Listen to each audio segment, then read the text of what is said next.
নমস্কাৰ ভিউৱাৰ্স, আজি আকৌ আহিছোঁ বেলেগ এটা টপিকৰ ওপৰত ভিডিঅ' লৈ কিনে। মানে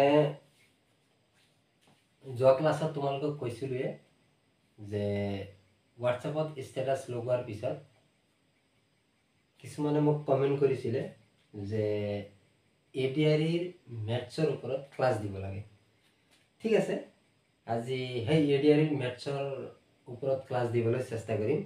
মানে কি হ'ল, তোমালোকৰ প্ৰথম কথাটো হ'ল, যদি তোমালোকে মেথছ শিকিব যোৱা, মানে এটা এটা কৰি মাজৰ পৰা নিশিকি তোমালোকে চিৰিয়ালি কি কৰা, এটা ষ্টেটিষ্টিক তৈয়াৰ কৰি কেনে পঢ়িবলৈ চেষ্টা কৰা। ঠিক আছে, এতিয়া কথাটো হ'ল, তোমালোকে যদি ADREৰ মেথছ পঢ়িব যোৱা, মোৰ এইটো চেনেলত উপলব্ধ হ'ব ADREৰ কাৰণে যিমান মেথছ লাগে, অৰ্থাৎ যিখিনি লাগে গোটেইখিনি মেথছৰ ক্লাছ মোৰ এইটো চেনেলত প্ৰভাইড কৰা হ'ব, তোমালোকে পঢ়িবলৈ পাবা। কিন্তু চিৰিয়ালি তোমালোকে পঢ়ি যাবা। মানে ধৰা আজি প্ৰফিট লছৰ পৰা এটা হৈ গিলা, পৰহি এইটো গিলা, পৰহি এইটো গিলা, সেনেকুৱা নহয়। মানে চিৰিয়ালি তোমালোকে কি কৰা, মেথছৰ টপিক ধৰি ধৰি কমপ্লিট কৰিব যোৱা। এতিয়া কথাটো হ'ল, তোমালোকে যদি ধৰা ADRE 3.0 মানে কি, ৰিচেণ্টলি আমাৰ CM ছাৰে ঘোষণা কৰিছে যে অতি সোনকালে ADRE 3.0 এডভাৰ্টাইজমেণ্ট মুকলি কৰা হ'ব। যিয়ে নহওক, সম্ভৱতঃ নৱেম্বৰ লাষ্টৰ ফালে আল্টিমেটলি ঘোষণা দিছে, নৱেম্বৰৰ লাষ্টৰ পিনে অসম পুলিচৰ এডভাৰ্টাইজ মুকলি কৰা হ'ব 4000+ ভেকেঞ্চি। ঠিক আছে, তো ADRE গ্ৰেড 3 গ্ৰেড 4ৰ কাৰণে মুকলি হ'ব, এইটো আমি আশাবাদী। ঠিক আছে, এতিয়া আমাৰ কথাটো হ'ল, চোৱা, ADRE যদি তোমালোকে এইটোৰ মেথছৰ ওপৰত যদি তোমালোকে ক্লাছ পাব খোজা, তেতিয়াহ'লে কি কৰিব লাগিব, তোমালোকে আমাৰ এইটো চেনেলটো লাগি থাকিব লাগিব। চেনেলটো ছাবস্ক্ৰাইব কৰি দিবা, কাষত থকা বেল আইকনটো প্ৰেছ কৰি দিবা, তেতিয়া চিৰিয়েলি তোমালোকে ক্লাছবিলাক পাই থাকিবা। তো যিয়ে নহওক, এতিয়া এই মেথছ তোমালোকে কমপ্লিট কৰিব হ'লে প্ৰথম অৱস্থাত তোমালোকে কি কৰিব লাগিব, ধৰা সৰু সুৰা কিছুমান কথা, যেনেকুৱা ফাৰ্ষ্ট টাইম তোমালোকে কি কৰিব লাগিব, চিলেবাছ। এতিয়া মেথছৰ চিলেবাছ তোমালোকে কাভাৰ কৰিব লাগিব। এতিয়া কথাটো হ'ল, ধৰা মেথছৰ চিলেবাছ কি কি আছিলে, এজ ফৰ এক্সাম্পল ধৰা গ্ৰেড 4ৰ কাৰণে কি কি মেথছৰ ওপৰত, কি কি টপিকৰ ওপৰত মেথছৰ কুৱেশ্যন আহিব পাৰে, সেই কথাখিনি তোমালোকে জানিব লাগিব। তো যিয়ে নহওক, এতিয়া তোমাৰ প্ৰথম কথাটো হ'ল, তোমালোকে মেথছৰ চিলেবাছৰ আগতে জানি লোৱা, তাৰপিছত চিলেবাছ ৱাইজ তোমালোকে পঢ়ি যাবা।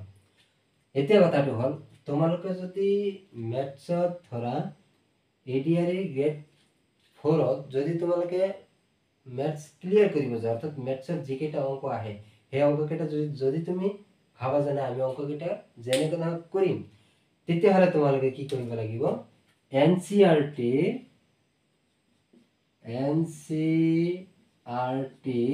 নাইবা আজিকালি প্ৰাইভেট ছেক্টৰত বহুত কিতাপ আছে, যেনেকৈ ধৰা ক্লাছ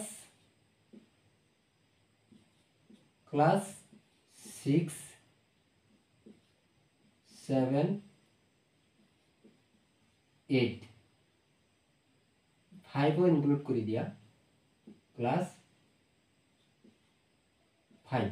এতিয়া ক্লাছ 5, 6, 7, 8 এই 4টা ক্লাছৰ যদি তোমালোকে মেথছ কমপ্লিট কৰা, তেতিয়াহ'লে আল্টিমেটলি তোমালোকৰ বাকী আৰু কোনো ধৰণৰ কিতাপ পঢ়িবলগীয়া নাই।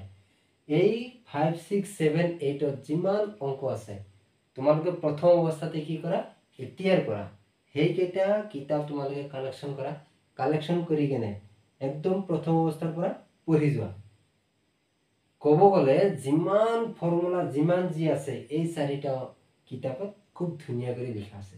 তোমালোকে কি কৰিব লাগিব, প্ৰথম অৱস্থাত এই 4টা কিতাপ তোমালোকে সংগ্ৰহ কৰিব লাগিব। সংগ্ৰহ কৰি কেনে তাৰপিছত চিৰিয়েলি তোমালোকক পঢ়িবলগীয়া হ'ব। যে নহওক, এইখিনি তোমালোকে পঢ়িব হ'লে লাজৰ কোনো কথা নাই যে এতিয়া আমি BA পাছ কৰিছোঁ, হায়াৰ ছেকেণ্ডেৰী পাছ কৰিছোঁ, এতিয়া আমি ক্লাছ 5-6ৰ মেথছ শিকিম না, সেইটো লাজৰ কোনো কথা নাই। আজি তোমালোকে বেকাৰ আছা বা চাকৰি নকৰা বুলি বেলেগে তোমালোকক ইটিং কৰি আছে, ঠিক আছে। কিন্তু তোমালোকে যেতিয়া এটা চাকৰি পাবা তেতিয়া কিন্তু তোমালোকক কোনো ইটিং কৰিব নাহে, তেতিয়া কিন্তু তোমালোকক চবে বাহবা দিবলৈ আহিব। যেই নহওক বেলেগৰ কথা কাণ সাৰ কৰাৰ কোনো ধৰণৰ প্ৰয়োজন নাই, তোমালোকে নিজৰ ৰাস্তাত আগুৱাই যোৱা। আৰু এতিয়া তোমালোকে কি কৰা, 5, 6, 7, 8 এই 4টা ক্লাছৰ মেথছ তোমালোকে সংগ্ৰহ কৰা, সংগ্ৰহ কৰি কিনে তোমালোকে পঢ়িবলৈ ষ্টাৰ্ট কৰা, ঠিক আছে। তো আমি প্ৰথমতে আজিৰ ক্লাছত সিলেবাসৰ কথাখিনি আলোচনা কৰিম, ঠিক আছে। এতিয়া চোৱা, গ্ৰেড 4ৰ সিলেবাস যদি তোমালোকে ক'ব যোৱা, প্ৰথম অৱস্থাত তোমালোকৰ কি লাগিব, যে ধৰা LCM আৰু HCF। LCM আৰু HCF ইয়াৰ এইটো টপিকৰ পৰা এটা অংক আহিবই, মাষ্ট বি আহে। ADR ইয়াৰ বিগত যোনবিলাক পৰীক্ষা হৈ গৈছে সেইবিলাক পৰীক্ষাতো এটা কোৱেশ্চন আহিছিল। তাৰপিছত কি আছে তোমালোকৰ, যে ডেসিমেল ফ্ৰেকশন, ভগ্নাংশ, ঠিক আছে। ফ্ৰেকশনৰ পৰা এটা অংক আহে, ফ্ৰেকশনৰ তোমালোকে এইটো কমপ্লিট কৰিবা। তাৰপিছত সিম্পলিফিকেশন, সিম্পলিফিকেশন, ঠিক আছে, ওকে। সৰলীকৰণ কৰা, ইয়াৰ ওপৰত অংক এটা আহে, বদমাছ ফৰ্মুলা, ঠিক আছে। বদমাছ ফৰ্মুলা দি কেনে এটা কিন্তু অংক আহিব, আহে পৰীক্ষা, ঠিক আছে। এইটো ফৰ্মুলা ইউজ কৰি কেনে এটা অংক আহি যায়। তাৰপিছত কি আছে তোমালোকৰ, ধৰা যে বৰ্গ আৰু বৰ্গমূল, স্কোয়াৰ এন্ড স্কোয়াৰ ৰুটস, বৰ্গ আৰু বৰ্গমূল, ইয়াৰ পৰা এটা অংক আহি যায়। তাৰপিছত আছে কি, গড়, এভাৰেজ, এভাৰেজৰ পৰা এটা অংক আহি যাব, গড়ৰ পৰা এটা অংক আহে। যে নহওক এই প্ৰব্লেম এই সিলেবাস কেইটা তোমালোকে যেনেকে নহওক কভাৰ কৰিব লাগিব। তাৰপিছত কি আছে তোমালোকৰ, যাই কেনে জিওমেট্ৰি, জিওমেট্ৰি পঢ়িবা। তাৰপিছত কি পঢ়িবা তোমালোকে, যে বয়সৰ অংক, প্ৰবলেমস অফ এজ, বয়সৰ এটা অংক আহিব, ৰহিমৰ বয়স, দেউতাৰ বয়স, মাকৰ বয়স, ল'ৰাৰ বয়স, এনেকুৱা যিকোনো কি তোমাৰ এই বয়সৰ ওপৰত এটা অংক আহিব। পাৱাৰ এণ্ড এক্সপনেণ্ট,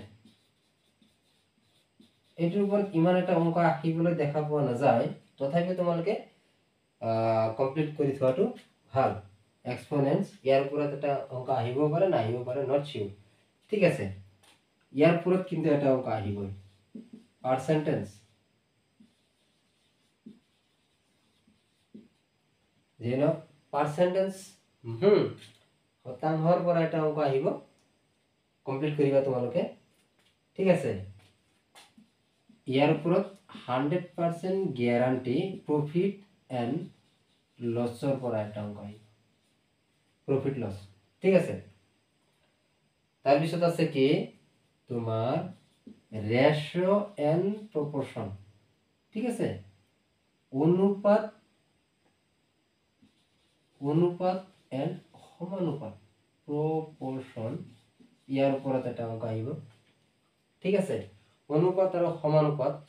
তাৰপিছত টাইম এন্ড ওয়াৰ্ক, ঠিক আছে। ইয়াৰ এইটো টপিক তোমালোকে পঢ়িবা, টাইম এন্ড ওয়াৰ্ক, ঠিক আছে। তাৰপিছত এইটো গ্ৰেড 4ৰ কাৰণে ইমান আহিব দেখা পোৱা নাযায়। স্পীড কি আছিলে,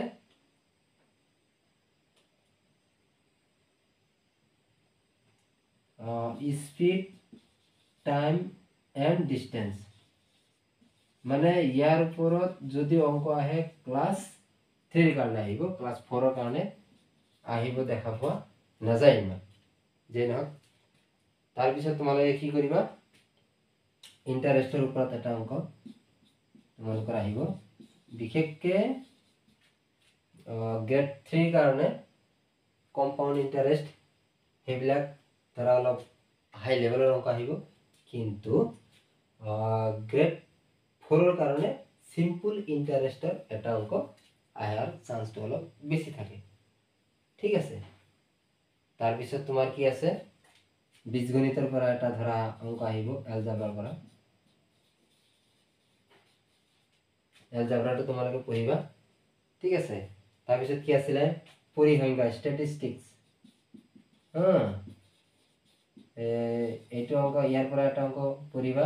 ইয়াৰ মোড আৰু বহুলক ধৰা, অৰ্থাৎ মোড, মধ্য আৰু মধ্যমা, মানে ইয়াৰ পৰা বেছিভাগ অংক ধৰা আহিব দেখা পোৱা যায়। ধৰা মোড 3টা আছে, মিডিয়ান। ঠিক আছে, ওকে। তাৰপিছত কি আছিলে তোমাৰ আৰু কিছুমান ধৰা এই কি আছিলে, পৰিসীমা, এৰিয়া, এৰিয়া এণ্ড পেৰিমিটাৰ, হয়, area and perimeter, area and perimeter. তো যে এনেকুৱা কিছুমান টপিক আছে, এই টপিকবিলাক তোমালোকে মাষ্ট বি পঢ়িবই লাগিব, যে তেতিয়াহে তোমালোকে কি কৰিব পাৰিবা, যে গ্ৰেড 3 মেথছৰ টপিকখিনি তোমালোকে অলপ কি এক্সপাৰ্ট হ'ব পাৰিবা। যে নহওক তোমালোকৰ কি আছিলে, যে মেথছৰ ওপৰত